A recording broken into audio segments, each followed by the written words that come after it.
नमस्ते दोस्तों, आइए एक तोता मैना की ऐसी कहानी सुनते हैं जिसे सुनकर आपका दिल पसीज जाएगा।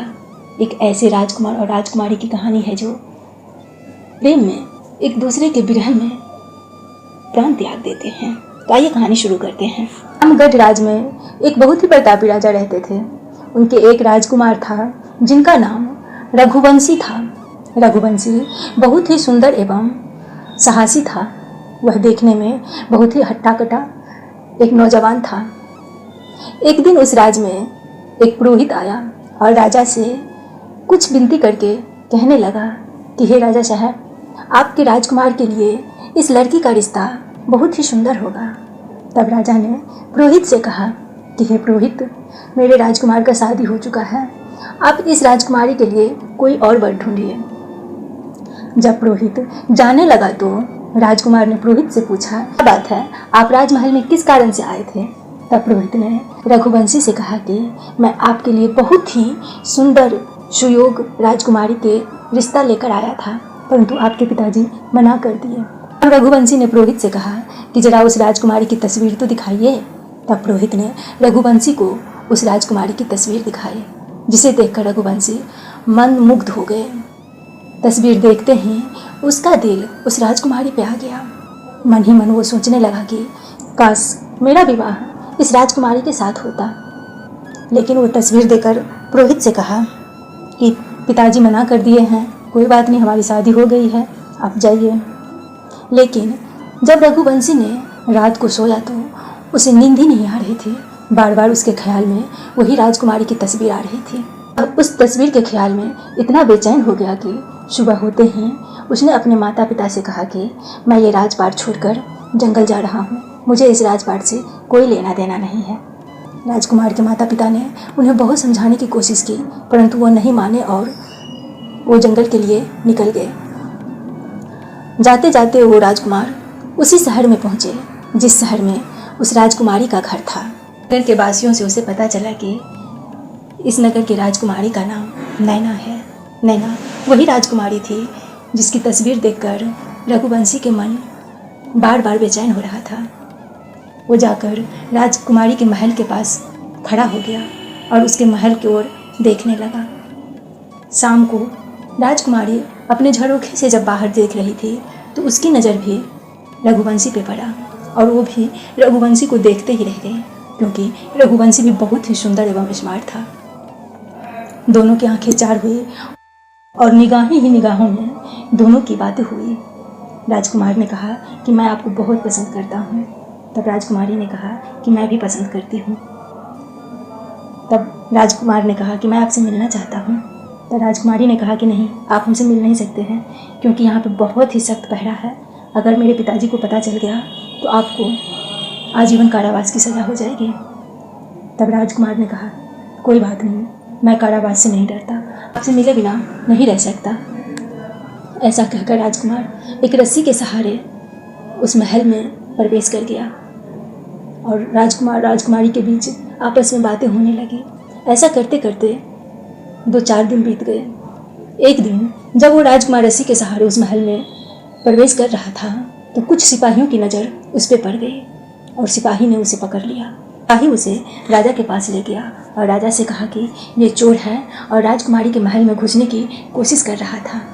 इतना सुनते ही राजा ने क्रोध से आग बबूला हो गया और कहा कि इसे फांसी की सज़ा दीजिए। व्यक्ति के लिए हमारे देश में कोई जगह नहीं है जो चोरी छुपे राजकुमारी के महल में घुसने की कोशिश करे। राजकुमार के देश में बहुत दिन व्यतीत हो जाने के कारण उसके माता पिता तो बेचैन थे ही और उसकी पत्नी भी बहुत व्याकुल थी। उसका मन कहीं नहीं लगता था। बेचारी दिन रात अपने पति को याद करती रहती थी। ऐसा होते होते इतना टाइम बीत जाने के बाद रघुवंशी की पत्नी का नाम उर्मिला था। एक दिन उर्मिला जब रात को सो रही थी तो उसके सपने में आया कि उसके पति को फांसी की सज़ा हो गई है। इतने में उसकी आँख खुल गई और वो घबरा कर बिस्तर से उठ बैठी। उसके पास जो दासी थी उसने पूछा, क्या हुआ, आप इतना बेचैन क्यों हो रही हो? तो उसने दासी को सारा वृत्तांत कह सुनाया और कहा कि मैं अभी ही घर छोड़ के अपने पति की तलाश में निकल जाती हूँ।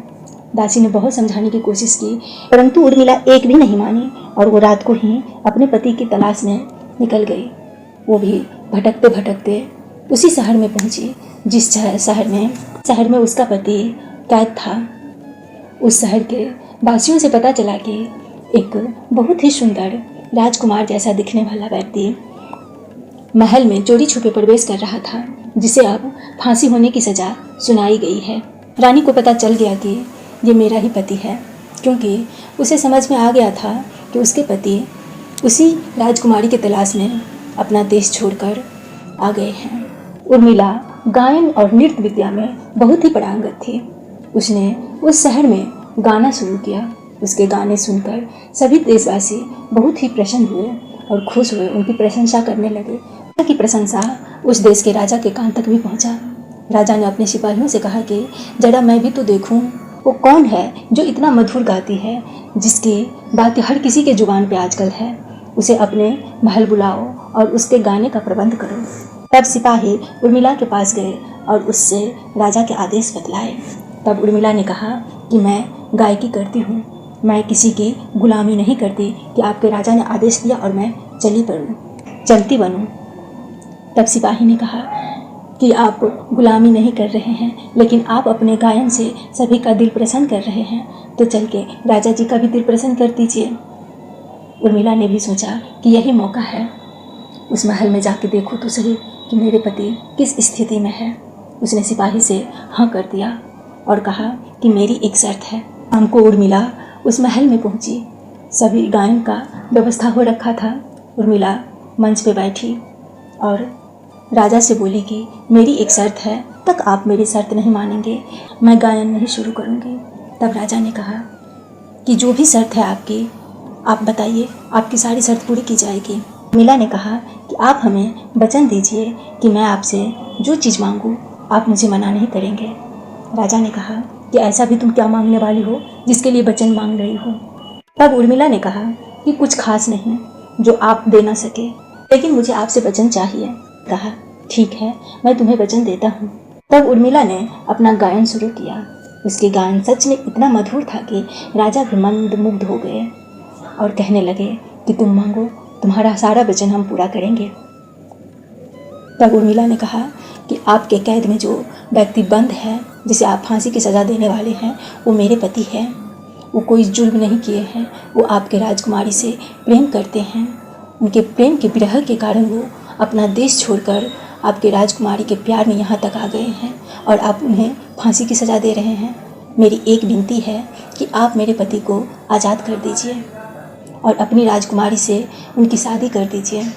राजा ने वचन दे दिया था, तो उसने कहा ठीक है, ऐसा ही होगा। राजकुमार को बंदी से छुड़ा कर ले आया गया और राजकुमारी के साथ उसे धूमधाम से शादी कर दिया गया। कुछ समय पश्चात राजकुमार, राजकुमारी और उर्मिला तीनों अपने देश के लिए उस देश से विदा हो गए। रास्ते में आते आते रात हो गई, तो वो लोग विश्राम करने के लिए ठहर गए। रात्रि में राजकुमार के दिमाग में आया कि जब हमारे देश में सबको पता चलेगा कि मैं कैद में था, मुझे फांसी की सज़ा दी जाने वाली थी और मेरी पत्नी ने मेरी सहायता किया है, तो मेरी कितनी बदनामी होगी। सब क्या कहेंगे कि इसे इसकी पत्नी ने छुड़ा के लाया है। इससे तो अच्छा है कि इसे मार दिया जाए, न यह रहेगी न किसी से कुछ कहेगी। ऐसा सोचकर राजकुमार ने तलवार निकालकर अपनी पत्नी का सर धड़ से अलग कर दिया। इतना कहते ही मैना खूब जोर जोर से रोने लगी और कहने लगी, ए तोता, देख कितना निठुर मर्द होते हैं कि उसकी पत्नी ने उसके लिए क्या कुछ नहीं किया, लेकिन वो एक सेकंड भी नहीं लगाया, अपनी पत्नी का जान ले लिया। इसी के साथ ये कहानी समाप्त हुई। कहानी पसंद आए तो वीडियो को लाइक शेयर ज़रूर कीजिएगा। मिलते हैं हम आपसे अपने अगले कहानी के साथ। तब तक के लिए जय हिंद।